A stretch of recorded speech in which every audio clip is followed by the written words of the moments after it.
আসসালামু আলাইকুম দর্শক, আমরা এখন দাঁড়িয়ে আছি, আপনারা দেখতে পাচ্ছেন রাজবাড়ী জেলার প্রাণকেন্দ্র, অর্থাৎ আমার সামনের দিকে চলে গেল দৌলতদিয়া ঘাট হয়ে ঢাকা এবং ডান প্রান্তে চলে গেল, এখন যে রাস্তাটি দেখতে পাচ্ছেন এটি চলে গেল ফরিদপুর, এবং আমার বাম প্রান্তে যে রাস্তাটি আপনারা দেখতে পাচ্ছেন এটি চলে গেল রাজবাড়ী হয়ে কুষ্টিয়ার দিকে। দর্শক, এত সুন্দর একটি দৃশ্য আপনাদের মাঝে আজকে আমি তুলে ধরলাম।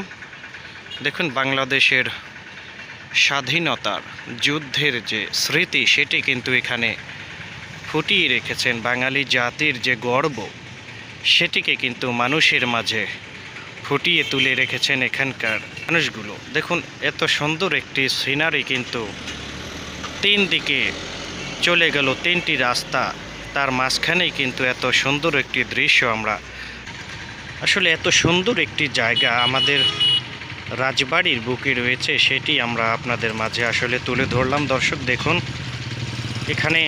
এখানকার যে অপরূপ সৌন্দর্যটি। আমি এখন অবস্থান করছি রাজবাড়ী জেলার প্রাণকেন্দ্র গলন্দ মোড়ে। দর্শক, এই জায়গাটি কিন্তু প্রতিনিয়ত মানুষের পদচারণায় মুখরিত হয়ে থাকে, কিন্তু এখন যেহেতু সকাল টাইম, নিরিবিলি পরিবেশ, এই সময়টাই কিন্তু মানুষের আনাগোনা অনেকটাই কম। আসলে দেখতে পাচ্ছেন এত সুন্দর মনোরম পরিবেশের মধ্যে কিন্তু মানুষের যাতায়াত, যেহেতু এখন সকাল টাইম, যার কারণে এই সময়টাই কিন্তু মানুষের যাতায়াত কিছুটা কম, যার কারণে এখানকার যে সৌন্দর্য সেটি কিন্তু অনেকটাই আরও ফুটে উঠেছে। তো আসলে দর্শক, এখানকার অপরূপ সৌন্দর্য আমরা আপনাদের মাঝে আজকে তুলে ধরলাম।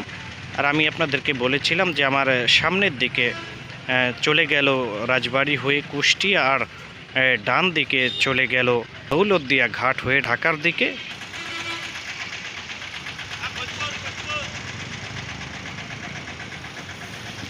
আর আমার বাম প্রান্তর দিকে চলে গেল এটি ফরিদপুর ভাঙা হয়ে শরীয়তপুর, মাদারীপুর, গোপালগঞ্জ, বরিশাল, এই সমস্ত জায়গায় যেতে পারবেন আমার এই বাম প্রান্তের রাস্তা দিয়ে।